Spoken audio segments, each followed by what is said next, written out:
नमस्कार मित्रांनो, आपण देशातील सर्वात मोठा किल्ला चित्तोडगड येथे आहोत। या किल्ल्याचा परिघ 13 किलोमीटर असून कमाल लांबी 5 किलोमीटर आहे व यामध्ये 700 एकर क्षेत्र त्याने व्यापलेले आहे। हा भव्य किल्ला आपण काही भागांमध्ये बघणार आहोत। आपल्याबरोबर गाईड असणार आहेत, त्यामुळे संपूर्ण किल्ल्याचा इतिहास व माहिती आपल्याला मिळणार आहे।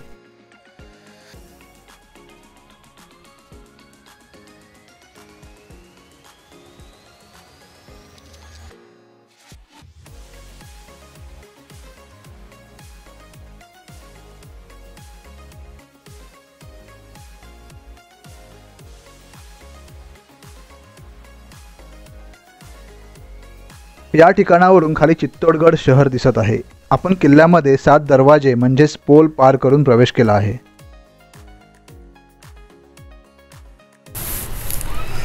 किल्ल्यावरील गावाचा भाग संपल्यावर या परिसरात तिकीट खिडकी आहे, जिथून आपण किल्ला बघण्यासाठी तिकिटे घेणार आहोत। प्रौढांसाठी 50 रुपये व लहान मुलांसाठी 25 रुपये प्रवेश तिकीट आहे। चित्तोडगड किल्ला सकाळी 9 ते संध्याकाळी 5 पर्यंत पर्यटकांसाठी खुला असतो। या किल्ल्याचा आकार एखाद्या माशासारखा आहे। हा किल्ल्याचा मार्गदर्शक नकाशा आहे, ज्यामध्ये विविध स्थळे दाखवलेली आहेत।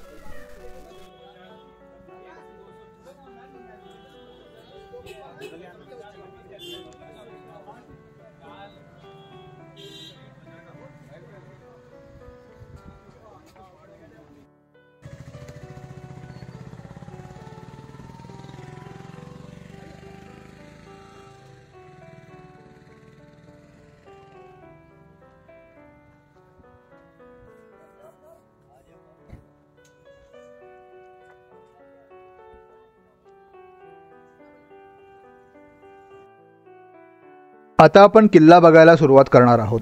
आपल्याबरोबर जे गाईड आहेत ते आपल्याला या किल्ल्याची पूर्ण माहिती देतील।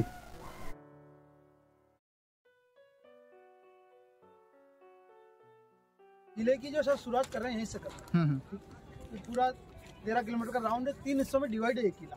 पहला हिस्सा गांव है, 2,500 से 3,000 की आबादी, पुराने टाइम राजाओं के टाइम का गांव है। पीढ़ी से पीढ़ी लोग रह रहे हैं। प्रेजेंट टाइम में नगर परिषद का वार्ड बन चुका है। सेकंड पार्ट होता है किले का स्टार्ट, दीवार से आगे स्टार्ट हो जाता है रानी पद्मिनी के पैलेस तक। उसके बाद तीसरा पार्ट आता है फॉरेस्ट एरिया। उस जमाने में राजा लोग शिकार पे जाया करते थे, शिकारवाड़ा कहलाता है। अपन घूमेंगे रानी पद्मिनी के पैलेस, फिर बैक साइड चलेंगे, ठीक है।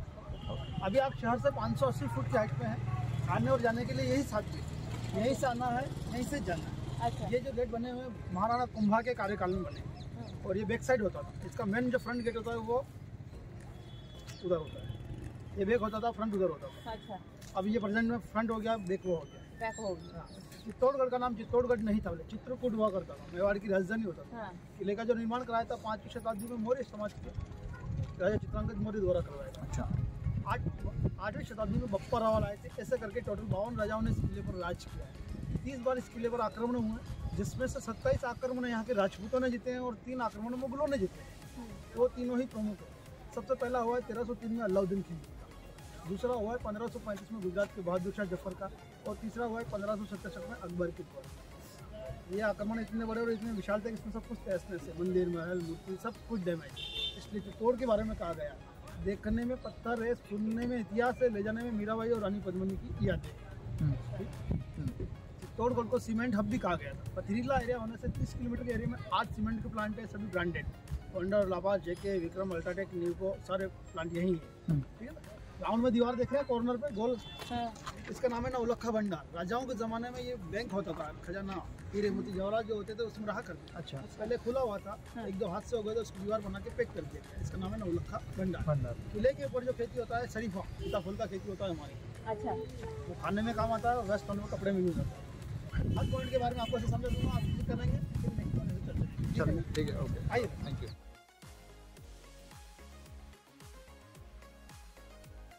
हा नवलखा भांडाराचा भाग आहे। या भांडारात त्या काळातील चलनानुसार 9 लाख किमतीचे सोने होते असे सांगतात। या भांडारात राजांची संपत्ती, शस्त्रास्त्र व मौल्यवान वस्तू ठेवल्या जात असत।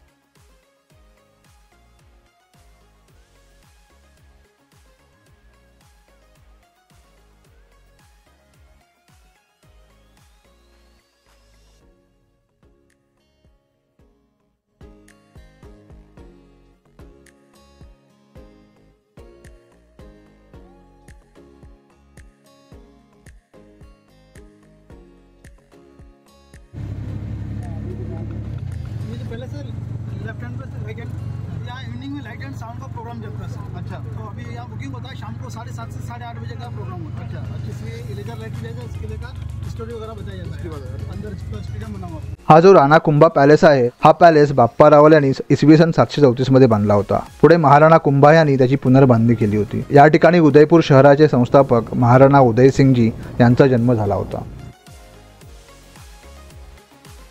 हे किल्ल्याच्या आतील भागातील बडी पोल नावाचे प्रवेशद्वार आहे.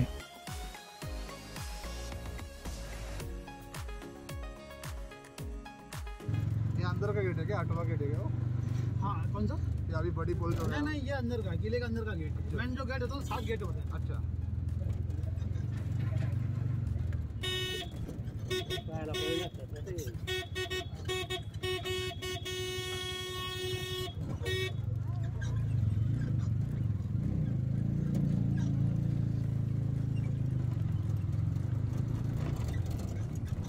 मैं कुछ बताऊंगा फिर आप देख के आएंगे, ठीक है सर?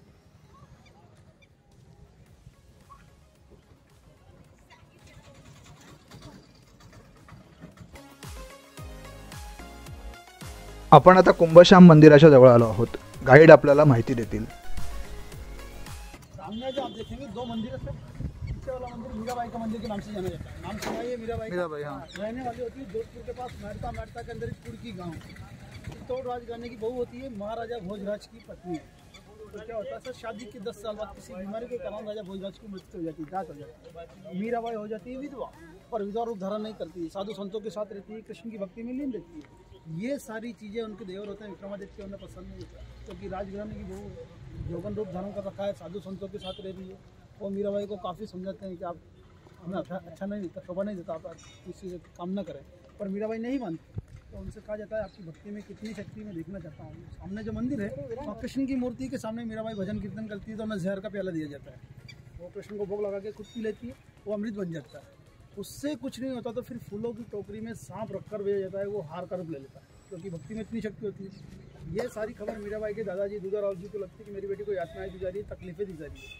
वो यहाँ आते हैं, मीराबाई को अपने साथ लेके मेड़ता चले जाते हैं। मेड़ता से मीराबाई 4 धाम घूमते हुए गुजरात के द्वारिका पहुँचती है। द्वारिका के बारे में ऐसा कहा गया कि मीराबाई को मंदिर में जाते हुए देखा है, बाहर निकलते हुए किसी ने नहीं देखा। श्री कृष्ण की मूर्ति के दोस्त से थे, मीराबाई उसको समझ आती है मूर्ति वापस से गई, मतलब मीराबाई मरी नहीं, अमर है। ब्रह्मांड की 2 ही लेडीज थी जो अमर थी। मीराबाई मूर्ति में चली गई थी, सीता माता जमी में चली गई। और वो कृष्ण भक्त क्यों थी, उसका भी एक कारण था। बाल अवस्था में बचपन में उनके घर के बाहर से एक बारात निकल रही थी, घोड़ी को दूल्हा जा रहा था, तो मीराबाई ने अपनी माँ से पूछा, माँ ये क्या है? माँ ने कहा बेटा दूल्हा है। तो बच्चे जिद करता ना मुझे भी चाहिए, मुझे भी चाहिए, तो मीराबाई ने जिद हट किया कि मुझे भी ये चाहिए, मुझे भी चाहिए। तो मीराबाई की माँ ने कृष्ण की मूर्ति उनके हाथ में दी, बोला ये तेरा दूल्हा, ये तेरा भगवान, ये तेरा पति। तो बचपन से ही कृष्ण को अपना भगवान का पति मानते हैं। सामने बड़ा जो मंदिर दिख रहे हैं, पहले विष्णु के 3रे अवतार वराह का मंदिर हुआ करता था। 1303 में अलाउद्दीन खिलजी ने जब आक्रमण किया, उस दौरान इस मंदिर को तोड़ दिया गया। तो 1440 में महाराणा कुंभाजी ने इसका दोबारा निर्माण करा। राधा कृष्ण बलराम की मूर्ति है, तो इसका नाम रखा गया कुंभश्याम मंदिर, ठीक है। तो मीराबाई के मंदिर के कोने में एक छोटा सा मंदिर है। मीराबाई के गुरुदेव संत रविदास जी, वो नीची जाति से होते थे और वो हमेशा उनके साथ रहते थे, आदरणीय होते थे। उनके चरण पादुका बने हुए, आप विजिट करके आएंगे 15 से 20 मिनट में, फिर अपन यहाँ से नेक्स्ट पॉइंट चलेंगे। शूज वगैरह जस्ट मंदिर के बाहर उतार दीजिए। Okay okay.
हा कुंभश्याम मंदिराचा परिसर आहे. दरवाजातून आत प्रवेश केल्यावर डावीकडे भिंतीमध्ये गणपती बाप्पांची मूर्ती आहे.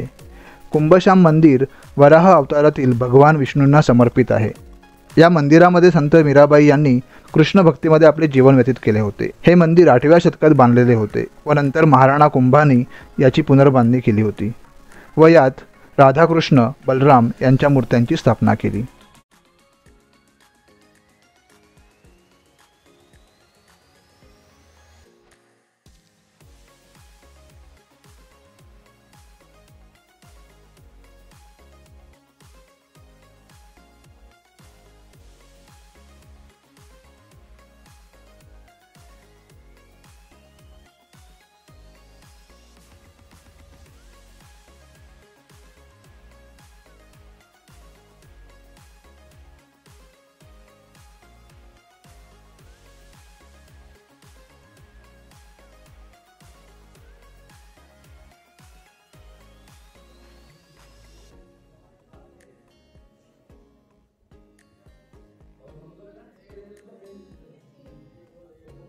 मंदिरातील प्रत्येक भागावर सुंदर नक्षीकाम केलेले आहे. देवी देवतांच्या मूर्त्या आहेत. मंदिर खूप भव्य आहे व शिल्पकलेचा उत्तम नमुना आहे.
हे मीरा मंदिर आहे.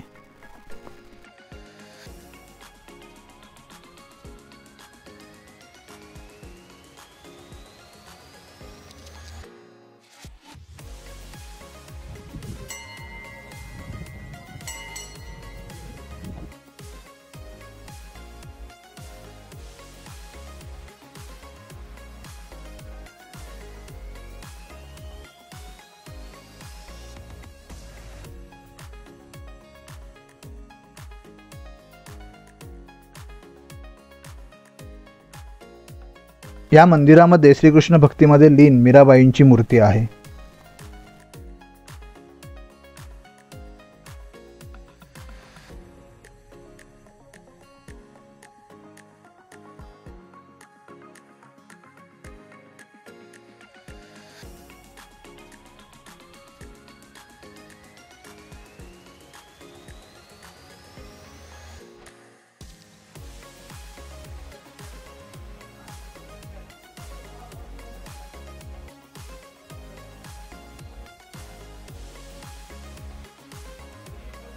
मीरा मंदिराच्या बाहेरील भागावरील हे शिल्पकाम आहे.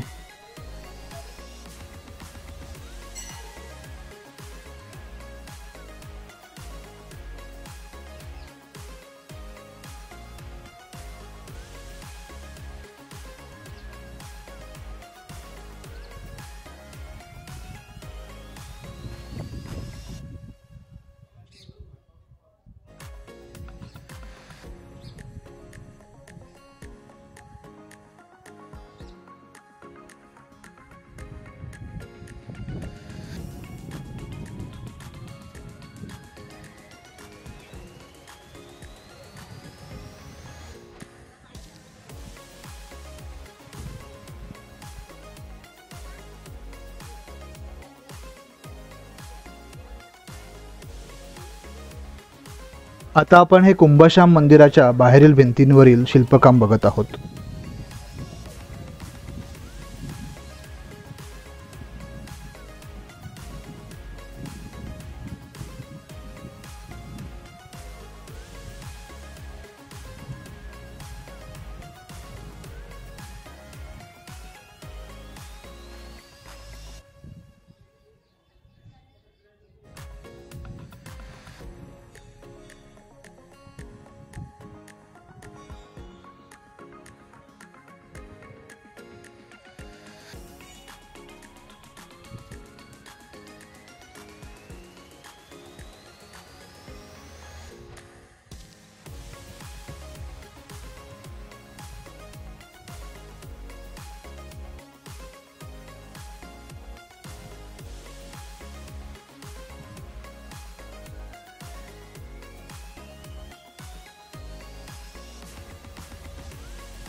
आपण आता पुढील ठिकाण बघण्यासाठी निघालो आहोत. दोन्ही बाजूला सीताफळाची झाडे आहेत.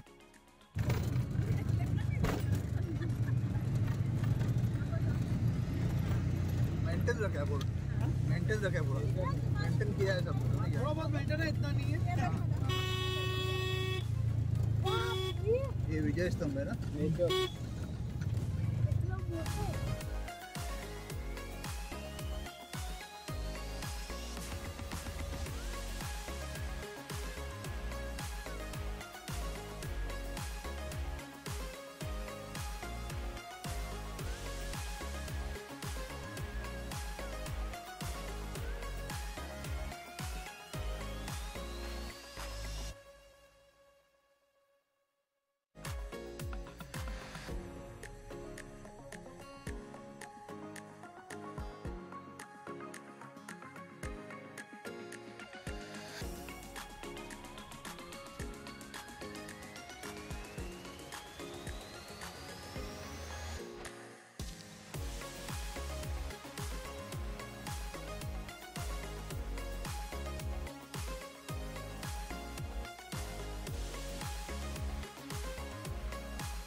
रानी पद्मिनी जो साड़ी पहनता था सीताफल से बनता था, मीराबाई जो पहनता था सीताफल से बनता था. उस जमाने साड़ी सीताफल से हमारे आज भी बनता है.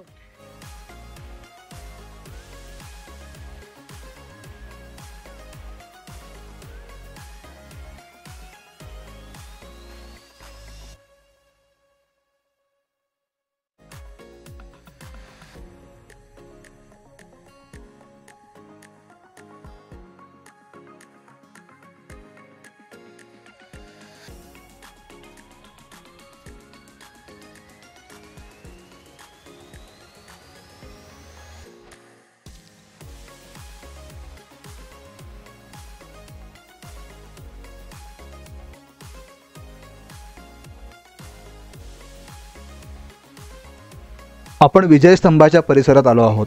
महाराणा कुंभानी महमूद खिलजीवरील विजयाचे प्रतीक म्हणून हा विजय स्तंभ उभारला होता. गाईड आपल्याला संपूर्ण माहिती देतील. यहाँ जो आप घूमेंगे सर, यहाँ 4 पॉइंट है.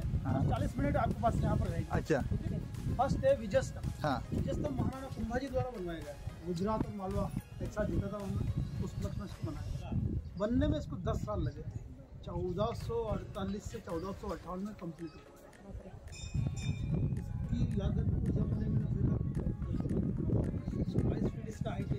सीधा होकर आने जाने की, आना जाना कोविड के टाइम से बंद कर दिया. 9 ग्रहों को ध्यान में रखकर 9 मंजिल बनाया हुआ है. डमरू के आकार का बना हुआ है. नीचे से 14, दूसरी से 16, फिर ऊपर से 14. जितने भी देवी देवता की मूर्तियाँ देख रहे हैं सब डैमेज छोटी अंदर बंद कर दिया. कोरोना के टाइम से बंद हो गया.